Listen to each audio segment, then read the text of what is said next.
What's going on, everybody? The Island Rex TV back with another video. And in today's video, we'll be discussing Kevin Love recent statements, recent comments that he had. It sounds to me like a recruit. It seems like he's trying to recruit LeBron James to the Cleveland Cavaliers. So Kevin Love recently did an interview, and this is per Clutch Points, but it's through CavsNation.com. It says LeBron James return to Cavs intriguing take from Kevin Love. He says, I mean, that's like a storybook ending for him, Love said in an interview with Fansided. I don't want to project what he may or may not want to do, but where our team is trending and how we're set up to win for a long time and how much Cleveland and Akron and all of Ohio loves him, it'll be great to get Bronny over here too, and we'll call it a day. It went on to speak about Mark Stein, who's a reporter. He says, I believe even more strongly now, based on subsequent conversations, the Cavs do not want to do a third dance with LeBron James. This franchise, this organization, this ownership, this front office, they've had to hear for a zillion years, you've never done anything without LeBron James. So to me, Kevin Love's comment seems to be an attempt to try to recruit LeBron James to the Cleveland Cavaliers.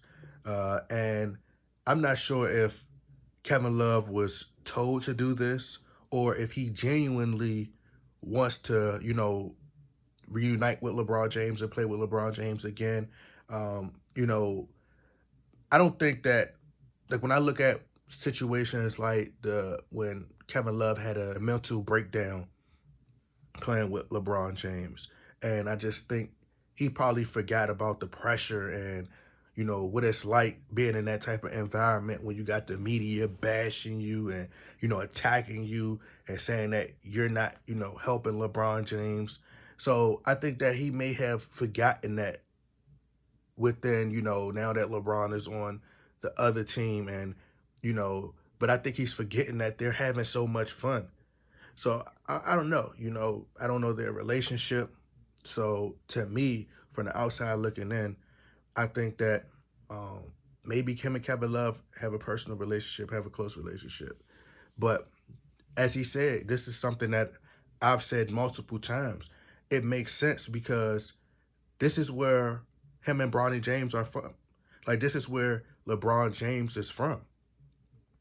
This is where they all started. You're never going to get the love in Los Angeles or Miami that you're going to get in Cleveland.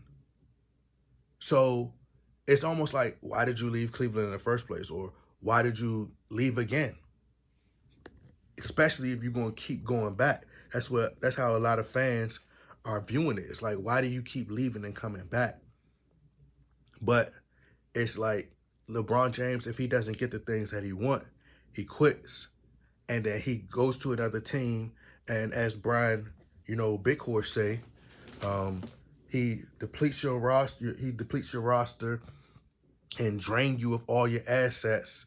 And then once you have no more insurance and no more security, he just bails on you. So he's using you, and he's going to go back to whereas, that's why I say the Los Angeles Lakers, I'm saying so many people saying, oh, the Lakers, they need to, the Lakers aren't going to be able to trade LeBron James. You can't trade a player like LeBron James. They're not going to trade him. Then what other option do you have at this point? Because LeBron James could walk and you have nothing. So as a franchise, you have to make a business decision. If he's going to use you, you have to reciprocate that. You have to do the exact same thing. You have to make a chess move and check him before he checks you, because guess what? You have to checkmate him before he checkmates you. Because if he leaves, he's leaving you with nothing. So you have to, I think the Lakers, they have to make a move this summer. What they have to do is, so what I think the Lakers have to do is, because I think that they're all in on trying to pour a lot of money into LeBron James surpassing Kareem Abdul-Jabbar. So the night that he passes him, ticket sales, the views, all this might go up. So, they're going to make tons of money. So if you're the Lakers, now you have to be in a position to whereas, all right, you have to trade him at the trade deadline or do a sign and trade, or otherwise, LeBron James is going to walk away. He's going to walk for nothing. He's going to leave you with nothing, no assets, no nothing. Magic Johnson was on Magic Johnson was on Get Up Today or ESPN.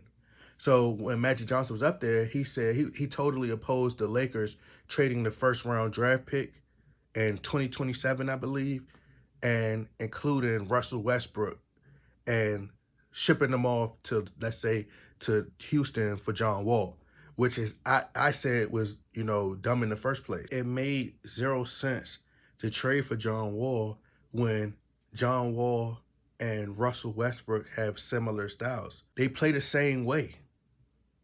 So you replacing Russell Westbrook with John Wall, it's not going to do nothing but put you in the same position that you're in now, and then you're not going to have 27 pick. You're not going to have anything. So it don't make sense. The Lakers need to be focused on the future. You already lost too much in an Anthony Davis trade. So everything that I've said, Magic is saying the exact same thing. Now, I'm not saying that I am, have the same basketball IQ and as intelligent as Magic is in terms of basketball, right? But it's common sense, it's knowledge. If you study the game, some people are just casual fans and they're going to believe whatever the media tells them, right? But when you view things and, you remove yourself from the fandom and you don't let it cloud your judgment, you can see things for what it is. So to me, LeBron James, he's never going to be able to fill Kobe's shoes. Kobe he's beloved throughout the city. Like, they treat him like a god out in Los Angeles. And a lot of people haven't been to LA. Now that Kobe is deceased, it's 10 times more, like, the love is, you can't erase that love. You can't erase or you can't eclipse what Kobe did. You're never going to be able to do that. What Kobe Bryant had to go through to get those championship titles, the obstacles, the challenge was far more difficult than what LeBron James had to go through in order to get that title, to get that bubble title, right? Because when Kobe Bryant won those 2 titles, you must realize, like, he had lost to the Boston Celtics. Not even that. Let's go before that. They already told him you needed Shaq. You had Shaq. Shaq carried you, right? You remember all these talking points that fans would run with. So Kobe Bryant had to go through years of, them having to rebuild and have to pretty much start over with him at the, being the face of the franchise. So they had to start over, and he had to go through losing. They like to bring up the series versus the Phoenix Suns. He had to go through that. Then he had to battle through the rape case. And we just seen Kobe go through so much, the torn Achilles, everything. So those 2 titles, him defeating the 2 teams that LeBron James lost to, the first Celtics super team, then the Orlando Magic, we witnessed too much with Kobe. So that 1 title that LeBron James, Kobe Bryant did that, won those 2 titles without a top 75 player on his team. Let me say that again. He won 2 titles without a top 75 player on his team. And that's not to diminish and say that what these guys did weren't great, but it just show you how much more greater Kobe Bryant was. So no matter how many titles or no matter how many records LeBron James break with the Lakers, for us, Kobe Bryant and what he did, that is far more meaningful to us. Those 2 titles, it means more to us. Even the losing, us losing, we would much rather lose with Kobe Bryant and what he did and what he's done for the game. And it's crazy because he was the one who got trashed, and it said that LeBron James had more power within the organization, but Kobe Bryant, he didn't ask them to trade all the assets to try to go out and get somebody, right? He didn't have that luxury. He didn't want to do that. but LeBron James did. So we should really be thanking Kobe. Because Kobe didn't say, I want you to trade all the draft picks and trade all the assets, the future assets for this player. And despite how the Bronx sexuals may view it, in Miami, that was Dwayne Wade's team. I don't care how many points LeBron James scored.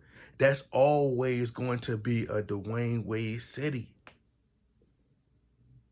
Same thing for LA. Cleveland is LeBron James. That's his team. So you could go team to team and score all these points, but guess what? And you could break all these records, but guess what? They're going to always say that's Kobe Bryant. And that was one of the reasons why DeMar DeRozan didn't want to come to the Lakers, because he knew that he would never be able to fill Kobe's shoes. He wouldn't be accepted. And you're seeing this happening with LeBron James.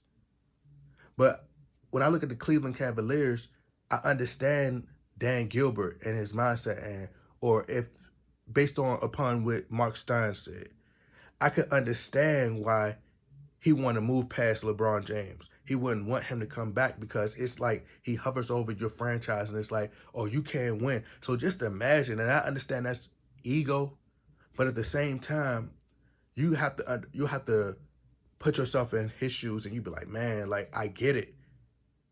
And I would literally try to go all in and trying to.